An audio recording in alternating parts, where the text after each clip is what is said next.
Nous retrouvons aussi Christian Nadeau, professeur au département de philosophie de l'Université de Montréal. Bonjour, Christian. Bonjour. Vous avez lu pour nous Conjurer la peur, Sienne, 1338. C'est un essai sur la force politique des images de Patrick Boucheron. C'est une analyse, Christian, de la fameuse fresque du bon et du mauvais gouvernement, peinte en 1338 par le peintre Ambrogio Lorenzetti, que vous avez vu en vrai à Sienne. Vu, oui. Vous aussi, Daniel Turcotte. Eh oui. Oui. Ouvrage magnifique que vous avez beaucoup aimé. Enfin, là, je suis ému juste de le dire, mais c'est le plus beau livre que j'ai vu cette année, que j'ai lu, que j'ai vu. C'est vraiment c'est un bijou. Je plains l'auditeur qui nous écoute parce qu'il n'est pas en train de lire ce livre. Pourquoi ça s'appelle Conjurer la peur?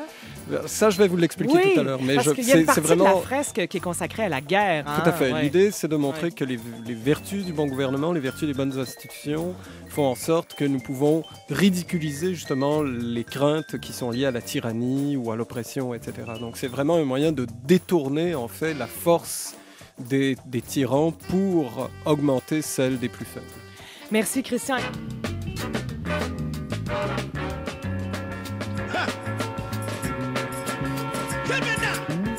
On en parle. En 1338, à la demande des dirigeants de la ville de Sienne, en Italie, Ambrogio Lorenzetti peint la fresque des effets du bon et du mauvais gouvernement, une œuvre impressionnante que vous avez vue en vrai, Daniel Turcotte et Christian Nadeau, réalisée sur les murs du palais communal, une œuvre à fonction politique qu'analyse Patrick Boucheron dans un magnifique ouvrage intitulé Conjurer la peur, Sienne 1338, essai sur la force politique des images. Vous l'avez lu pour nous, Christian Nadeau, professeur au département de philosophie de l'Université de Montréal. Vous dites d'ailleurs que c'est le plus beau livre que vous avez lu cette année. Oui, c'est un livre magnifique. Vous l'avez apporté avec vous aujourd'hui. Ouais, c'est une grosse brique, évidemment, pas tant amplement que ça, illustrée. Mais très, en fait, c'est un magnifique travail à la fois au niveau du texte, là, ce dont on va parler, mais aussi sur le plan éditorial. Vraiment, le Seuil a fait un travail remarquable. Là. Il y a longtemps que je n'avais vu un aussi beau livre, aussi bien édité. Fait avec attention. Fait avec attention, vraiment. Et c'est pas un coffee table book, là. C'est vraiment, c'est un vrai beau livre. Là. C'est pas Patrick le livre Boucheron, qu'on veut laisser traîner. non. Ben, il n'est pas trop lourd non plus. Non hein? plus, non. Puis oui, pas trop cher non plus. Bon. Tant mieux. Patrick Boucheron est un historien, c'est un spécialiste du Moyen-Âge italien. Tout à fait. Alors, le but de la fresque, dit-on, est de frapper celui qui la regarde par la force des principes du bon gouvernement et d'effrayer par les horreurs et les effets du mauvais gouvernement. Oui, à la base, là, c'est ça voilà, qu'on lui demande de faire. En fait, ce qu'il faut comprendre, c'est que la fresque est commandée suite à la construction du palais communal et Sienne, à cette époque, est, disons, appelons ça une commune ou une république. C'est-à-dire, ce n'est pas une seigneurie, mais le pouvoir des grands, des plus puissants, veut transformer en fait le pouvoir politique de manière à en faire une seigneurie. Donc il y a une forme de résistance, si vous voulez, et il y a un message politique qui doit être envoyé de la part du gouvernement communal, et ce message politique, il sera fait à l'intérieur de la salle où siègent les neufs, c'est-à-dire ceux qui sont les chargés de pouvoir, donc de la commune en tant que telle. Est-ce que tout le monde peut la voir, cette fresque-là, à l'époque, ou seulement les gens à l'époque, qui... plus ou moins. C'est-à-dire, on dit que la salle est ouverte et qu'elle est accessible à tous, mais on peut concevoir qu'en réalité, seuls les élus ou seuls, disons, les fonctionnaires vont avoir accès à cette salle. L'élite du pouvoir. L'élite du pouvoir, qui est menacée, mais en même temps, donc, parce que ça fonctionne comme une démocratie. Oui, alors ce qu'il faut voir, c'est qu'à l'époque aussi, les neufs, par exemple, ont des fonctions, n'ont pas des mandats de très long terme. La plupart du temps, c'est des mandats très, très, très, très courts, parce que le principe est que pour éviter la corruption, il doit y avoir une rotation des charges. Donc ça, c'est quelque chose qui est assez spectaculaire. On prend des notes, si, je pourrais en parler pendant des heures, mais ce qui est fascinant, c'est de voir la complexité administrative pour une commune qui fait 45 000 habitants et qu'on consacre, essayez d'imaginer aujourd'hui, par exemple, à Montréal, qu'on consacre une pièce, par exemple, là où se retrouvent les élus municipaux, une salle à l'hôtel de ville, et qu'il y ait un ensemble de symboles rappelant aux élus leurs prérogatives, bien sûr, mais surtout leurs devoirs. Et ça, c'est quelque chose qui semble complètement utopiste aujourd'hui, alors qu'en 1338, c'est ce qu'on va faire. Et on envoie directement un message, non seulement à la population, mais à l'ensemble des personnes qui sont chargées de pouvoir, afin qu'elles exercent correctement leurs tâches. Nous allons évidemment placer un lien pour voir cette fresque sur nos comptes de réseaux sociaux et sur notre site web. Si on la décrit, Daniel Turcotte, comment elle est? C'est impressionnant. Ben, il me semble, c'est dans une grande salle, mais mes souvenirs, 3 murs, c'est ça? Je l'avoue, sont 3 assez, murs. sont assez En verts. fait, la première chose qu'on a comme surprise, c'est parce que, pour la confidence, c'est que j'enseigne l'histoire de la philosophie politique depuis des années, et j'enseignais cette fresque, donc, pendant des années sans l'avoir vue, et je l'ai vue il y a quelques années, et Boucheron a cette remarque, la première fois qu'on la voit, on dit « Ah, c'est donc ça !» On est un peu déçu, c'est-à-dire que... Oui, c'est pas grand. C'est pas si grand Comme que ça. avec Mona Lisa, là. Oui, un peu. Disons que... mais en même temps, il faut réaliser, à partir du moment où on est dans la salle, et puis si on a chance d'y être, comme moi j'y étais à un moment où il n'y avait à peu près personne, donc j'ai pu y passer de très nombreuses heures. J'ai même dû m'engueuler avec un guide parce que, comme j'étais très enthousiaste par la fresque, je parlais plus fort que le guide. Et en fait... On vous connaît bien, là. La première chose qu'on voit, c'est ce qu'on appelle les effets du mauvais gouvernement. Donc la première chose en entrant, c'est on est frappé par des images de la tyrannie. Ensuite, notre regard se déplace et puis la partie centrale de la fresque, parce que ce sont, comme vous le dites, 3 murs, le 4e étant occupé par la fenêtre. Le mur que nous voyons dès lors que nous nous déplaçons vers le centre, c'est ce qu'on appelle l'allégorie du bon gouvernement. Donc vraiment des représentations des vertus du gouvernement avec au centre un grand personnage barbu que l'on associe traditionnellement à l'idée de bien commun. Mais ça, on pourrait en discuter longuement.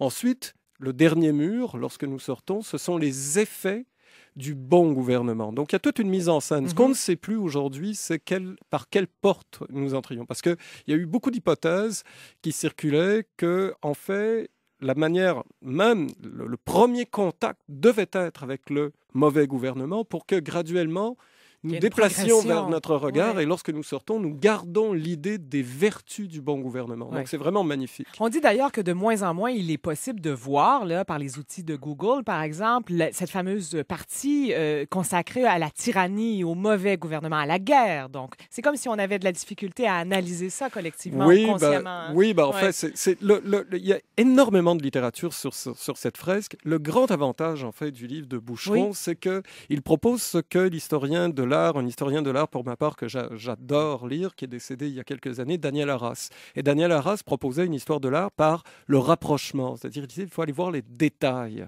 mais vraiment des détails que lorsque nous voyons les œuvres, nous les passons complètement à côté. Alors, c'est exactement ce que va faire Boucheron, alors que la plupart du temps, les commentateurs donc de cette œuvre vont essentiellement se concentrer sur, disons, l'iconographie politique, c'est-à-dire qu'est-ce que la vertu politique, qu'est-ce que la sagesse, qu'est-ce que la corruption, etc. Alors que lui va analyser vraiment non seulement ces grands modèles, mais aussi des détails, comme par exemple un qui ne m'avait pas frappé l'esprit lorsque je l'avais vu, dans la fresque, dans la partie de la fresque qui représente les effets du bon gouvernement, on voit un ange qui tient entre ses mains un pendu, et qui tient une petite figurine de pendu, ou quelque chose comme une figurine de pendu. Et on se demande ce que le pendu fait dans la fresque du bon gouvernement, mais c'est précisément, il représente la sécurité. Et l'ange est la sécurité, et il montre que ceux qui vont à l'encontre donc des vertus du bon gouvernement seront châtiés. Alors que lorsque nous nous retournons vers le mur inverse, lorsque nous regardons les effets du mauvais gouvernement, alors ce qu'on voit, c'est la licence, ce qu'on voit, c'est essentiellement que tout est permis, ce qu'on voit, c'est des effets de corruption, ce qu'on voit, c'est par exemple aussi il y a des allusions à la sodomie, etc. etc. Donc c'est vraiment un travail, tous les effets du mauvais gouvernement, d'ailleurs le hasard fait mal les choses, c'est-à-dire que la fresque qui a le plus vieilli, qui est vraiment la plus difficile à voir maintenant, c'est effectivement tout ce qu'on appelle la partie du mauvais gouvernement. Le fameux bien commun qui est représenté par un homme barbu, dites-vous, on en parle beaucoup à l'heure actuelle, on questionne cette notion de bien commun en démocratie. Comment il est représenté dans la fresque? En fait, c'est que, d'une part, c'est un personnage très puissant qui siège et qui donne l'impression... C'est pas Dieu, là. Non, ce n'est pas Dieu. Alors ça, c'est une... J'ai plusieurs questions à la fois. D'une part, au départ, la fresque était très souvent représentée comme une forme d'allégorie des vertus thomistes. Ce qu'on disait, en gros, c'est que c'est toute la tradition aristotélico-thomiste, donc les suites d'Aristote et de la reprise par saint Thomas, donc avec, par exemple, l'ensemble des vertus théologales. Alors, en fait, ce qu'on aperçoit, c'est que tout cela est complètement sécularisé, c'est-à-dire que les éléments, disons, qui sont d'inspiration théologique, sont complètement effacés par le discours politique, sont masqués par le discours politique. Donc ça, c'est un élément très important. Donc le personnage central, il surplombe l'ensemble donc de la fresque du bon gouvernement. mais parce que tout converge vers lui.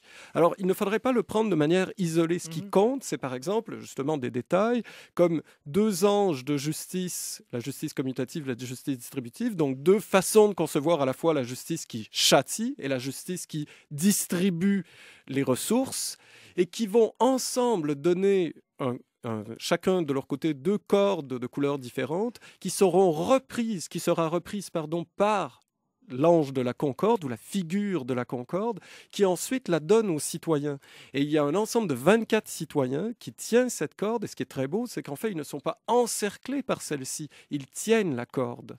Donc ça, c'est un élément, ils sont concorde. Responsables. Alors, ils sont avec la corde, c'est ça qui est magnifique. Et cette corde se rend donc jusqu'au personnage central en passant par d'autres vertus. Donc, ce qui est vraiment, il y a vraiment le but du livre de Boucheron, c'est de montrer que c'est une évidence quand on voit la fresque, mais ça devient particulièrement flagrant quand on lit le livre, c'est qu'il y a un message politique très, très, très, très fin et une véritable réflexion politique qui est proposée par Lorenzetti. D'ailleurs, Lorenzetti, très, très tôt, de son vivant et plus tard, est considéré comme un peintre érudit. Donc, il y a énormément d'érudition qui est mise en place. Mais en même temps, l'effet de la fresque ne demande pas au spectateur d'être un grand érudit, puisque tout de suite, on est frappé par exemple, les effets du bon gouvernement, mais aussi par les effets du mauvais gouvernement. Par exemple, l'équivalent du personnage donc, de ce bien commun dans la fresque du mauvais gouvernement, c'est une espèce de démon cornu avec de grandes dents, mais il est complètement grotesque. Il est grotesque. Comme Silvio Berlusconi. Alors, exactement. Non, mais exactement. Oui. C'est ça qui est magnifique, c'est-à-dire qu'en fait, on voit les effets et la terreur donc, qui se produit lorsqu'il y a corruption, lorsqu'il y a décadence des institutions, etc. Mais en fait, ce qu'on voit aussi, c'est que le roi est nu, c'est-à-dire que sa terreur est toujours le fait du ridicule. C'est-à-dire, et on n'a qu'à penser à bon nombre d'exemples contemporains, pas seulement Berlusconi, mais chez nous aussi, pour s'imaginer des personnages, des potentats pleins de pouvoir qui sont d'un ridicule consommé, et néanmoins, nous leur offrons tous les honneurs. Voilà, donc Conjurer la peur de Patrick Boucheron est un livre à lire et à offrir en cadeau à votre avis. Oui, tout à fait. À mon avis, c'est vraiment le livre qu'il faut... là, je vais faire ma publicité de cadeau de Noël, mais c'est parce que c'est vraiment... C'est une fête pour l'esprit, c'est une fête pour les yeux. Et c'était vraiment un livre que, moi, à chaque fois que je le lis, je ne dirais pas que j'ai envie de pleurer, mais oui, tiens, je le dis, j'ai envie de pleurer. Pourquoi? Parce que c'est très rare qu'un appel à l'intelligence puisse être fait avec autant de sensibilité. Voilà, c'est publié au Seuil. Merci beaucoup, Christian. Merci.